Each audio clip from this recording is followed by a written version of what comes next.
Hello, how are you guys doing? It's your boy Jahi. I like to apologize for my messy room. You know, I've been saying for a while now that I want to make a video or I want to make videos for YouTube, doing film reviews, things of that nature. Some other things, as time goes on and I figure out more of what my style is. And I know that it would be ideal if my room was clean, if I had written a script, if I had a better wardrobe, if I had better equipment, all these things. And I know that if I would, sit and take some time, I could achieve all those things and get started properly. But right now, I'm just practicing doing all of this. So like I said, I'm just kind of winging it. I don't have a script or anything like that. This is nobody's going to see this basically, or at least, I can't imagine too many people will see this. So this is just me, playing around, figuring out how I feel on camera, and so here I go. So today I'm going to be doing a review of the movie 65, starring Adam Driver. 65 being short for 65 million, which I believe is the actual title of the film. That's what comes up when the actual title screen comes up on the film. Um, but yeah, so the premise of the movie is a man from a space traveler. Okay, so see, this is kind of like I'm gonna talk about this movie and I'm gonna get into some of the reasons why this premise, which sounds banger, honestly. Who doesn't want dinosaur movies? Who doesn't like? I think a lot of us have asked ourselves, why is it that the Jurassic Park franchise has been able to corner the market on the dinosaur movie genre when there's so much potential there? And honestly, I think that the current Jurassic World movies, they're not even really taking full advantage of it. And I was really curious to see what somebody else could do with this premise. And I gotta say that I was kind of disappointed. So, like I said, this movie centers around a space traveler. And see, this is what it is. When the movie starts off, there's a crawl on the screen. And I don't think this seems as though something that was added in post or something like that, because it doesn't really it there's so many things that could have made this movie a little bit more enjoyable. And so what it is that the crawl comes up on the screen, and the first thing that it lets us know is that this person is from a distant galaxy, traveling to Earth. It's the first thing that they tell us. And I just feel as though watching the movie, because Earth 65 million years ago was a lot different than it is today, the age of the dinosaur. And I feel like watching the movie, that mystery of not knowing where he was, kind of like a Planet of the Apes kind of situation, would have made the movie a little bit more. It would have just it would have plus this movie just a little bit more. But they tell you right away that for all intents and purposes, the character Adam Driver is an alien, basically, from 65 million years in the past, Earth's past. And he's sent on a mission and he ends up crash landing on the planet Earth during the late Cretaceous period, during the age of the dinosaurs. The movie's completely, it's all him, and then there's a young female actress. I'm not going to take the time to learn who she is. In the very, very, very beginning, it starts off.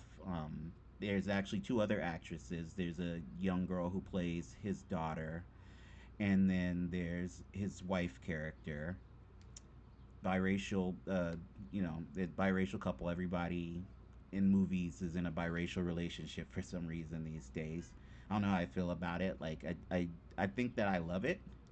I wish that the world kind of mirrored that a little bit more, which I guess is what they're trying to do with films these days.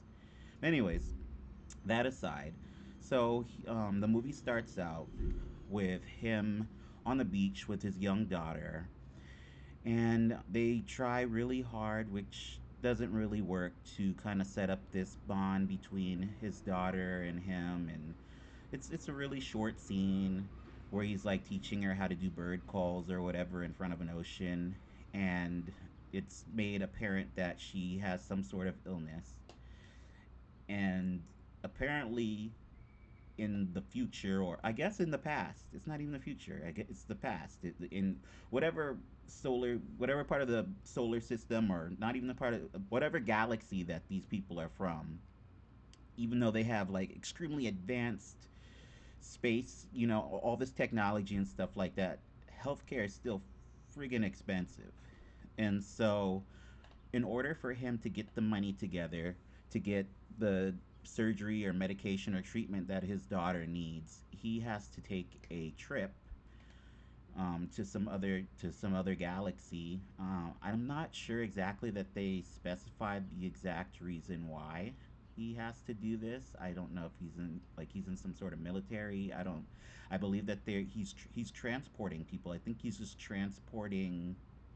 I don't know if they're going to a more habitable planet, or if they have another planet close to Earth that has already been colonized. They don't really explain it very well, um, or maybe I missed it, but they don't explain it very well why he is traveling, why he has to travel. But anyways, he's traveling in a ship. They're doing the cryo sleep thing. Everybody is asleep on the ship, and suddenly there is this catastrophe, a part of a meteor around Earth during the dinosaurs, a piece of it, foreshadowing, hits their ship, and he ends up crash landing on Earth. And basically, everybody who was in their cryo sleep aboard the ship ends up dying, and except for one little girl. So he locates this one little girl, and the thing is even though Adam Driver, I'm, I'm assuming that he probably speaks some other language, and they're having him speak English for the audience's sake. Like I said, because he's basically an alien. But this little girl speaks a language different than his. And the first thing I think is, well, they don't have some sort of futuristic translator. Like they have grenades that are like these little tiny balls that fly around, and Star Trek, Star Wars, basic shit that can scan, all these things. But I was like, they don't have a translator, and it turns out that even though that they have translation technology, that his translator broke. Of all the things, everything else that he has, like the ship is broken, but everything else that he carries is okay, except for his, I guess, apparently his translator. I don't know what the translator looks like or would look like. I would think that, you know, of all his guns and grenades and all that stuff like that, were able to survive the crash, that his phone, his smartphone or smart device or whatever would be the equivalent of a translator would make it, or that there would be other things. I like that there's only one, and they like nobody else on no other part of the ship, or I don't know. Basically he can't understand her. She speaks some weird alien language, which definitely um I wouldn't say that it hurts the movie, because there are, I've seen other films to where they have this situation, like I think like right off the bat, I think of something like The Fifth Element. Even though she learned English later on, but then also Logan. That's a really good one. Logan. Like for instance, the entire movie she speaks Spanish, but then they're still able to communicate. The thing with this character though, for whatever reason, he's not very good at even try like nonverbal communication at all. Like he's just basically yelling full sentences at this girl, not making any kind of hand gestures or making any kind of indication or anything throughout the movie. He's just saying things, and it's almost like it's just to give him lines, because I guess without that, the entire movie would just be him miming things or speaking in extremely broken English because she can't understand, but he just speaks to her straight up like she's been speaking English all her life, and she doesn't understand shit, and it's kind of a little bit irritating. She does like learn a word or two, as time goes by. Anyways, so yeah, that's the dynamic, and basically it's him, a young girl, and they have to find their way through ancient Cretaceous Earth to uh, I guess there's another, like, I guess it was several ships that were going to this place, and that crash landed on Earth, and so he has to find this other ship, or I guess maybe it was like, I believe it was like some sort of escape pod that was still intact, and him and this girl have to get there. It's on the other side, like several miles away or whatever of the planet, and they have to get there and get out of there. And in the meantime, dinosaur antics ensue, as one would guess. And like I said, this is a really good premise when you actually think about it. Like it's basically you're getting two in one. You're basically getting like Ridley Scott's aliens and dinosaurs within that. And I will say one thing that it does have going for it is that with all the dinosaur scenes is that the dinosaurs actually do seem threatening for the most part. I mean, there's only two characters in it, so there's a part of me that's like, okay, well, you know, they're not gonna have a little girl get murdered by a dinosaur. There's only, he's the main character, but they actually, like, unlike the Jurassic World movies these days, where the dinosaurs are trained and they're like, nobody like really dies and there's no blood. There's not really a lot of blood in this, but they at least get scraped up and stuff like that. So I'll give the movie that credit. And there's actually a really good amount of dinosaur action in it, which is surprising a little bit because the movie, you could tell it's not very high budget. Um, and even the dinosaurs that are in it, like the CGI is a little wonky at times. There's some scenes, like there's a cave scene that's literally like, it's so dark, and that's actually one of the best scenes. And I like the darkness, but I always say that, like, when I watch movies, I don't like how they kind of brighten everything so that you can see every single thing that's going on. I guess that's the people who work on the special effects. They want to show off what they've done. But this one, it's like it's obvious they're trying to hide. They're trying to hide like the crappy special effects in the movie. And then some of the dinosaur designs are a little bit weird. Um, like so they're like they I like that they didn't just cut and paste straight from the Jurassic Park franchise, but like some of them, one of them in particular, there's like a little nice dinosaur that they help out of some quicksand or something like that, and it reminded me of the early '90s Mario Brothers movie. If you're familiar with that, when they tried to do like the animatronic Yoshi, except for this thing wasn't animatronic. There's no I don't, as far as I could tell, there's no animatronic dinosaurs. That was probably way too expensive in this movie. So everything's CGI, and you can tell it's kind of jerky and stuff like that. Um, but yeah, so the dinosaur action is pretty good, though. There's nothing tied to it. It's kind of just going from scene to scene. Um, and you kind of just end up, waiting for for the next dinosaur to show up because in between that, there's no real interesting dialogue going on between him and the little girl. Um, there's various flashbacks to him and his previous daughter, and you could tell what they're trying to do is that they are trying to inject some emotion and some heart into the relationship between him and the little girl, stuff like that. Some people say that they didn't think Adam Driver did well acting in this film, and I don't think that's what it is. I just think that he wasn't really given much to work with in this movie. And so yeah, I mean, I'm sitting here trying to think of anything more that I just from the synopsis. I literally could have just told you everything that was going to happen within like a minute 30-second synopsis or whatever. But yeah, that's what it is.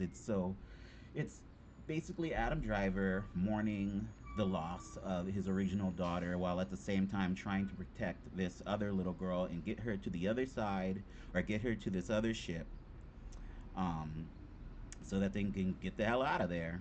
And basically, that's the movie.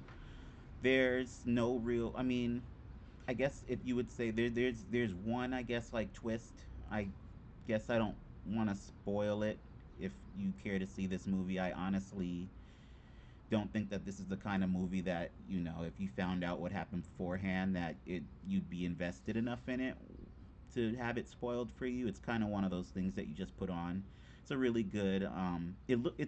It feels very much like a Sci-Fi Channel original movie.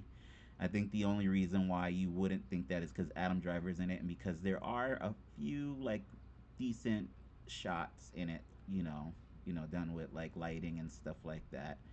And the CGI is just a tad above, a sci-fi movie production. But other than that, that's basically what you're getting. It's Adam Driver, little girl.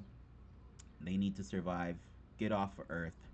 Oh, and like I told you, uh, I don't think this is really a spoiler, but because they make it pretty clear early on, um, and they have to get off there in a certain amount of time because a meteor is about to hit the Earth, the meteor, because they just have fucked up luck, I guess. They just happen to show up on the day that all of the dinosaurs in the world are becoming extinct. So they kind of have like a ticking time bomb thing with that. He doesn't have a translator, but for some reason he has a device that could tell him exactly how long it's going to take for the meteor to come down and hit the Earth and destroy everything. So, yeah, that's it. It's pretty fun.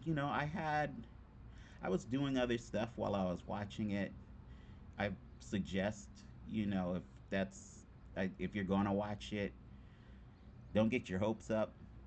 I think that people who are just kind of like sci-fi buffs and like stuff like that, I think that they'll enjoy it for what it is. I think that the average person, I don't know if it's cerebral enough to keep the average person's attention. All in all, I would give it 2.5 stars out of 5. No, I'm lying. I would say 2 stars. But anyways, that's my review for the movie 65. This is just, my little practice venture into recording review videos. I hope that you found some sort of enjoyment out of it. Have a good day.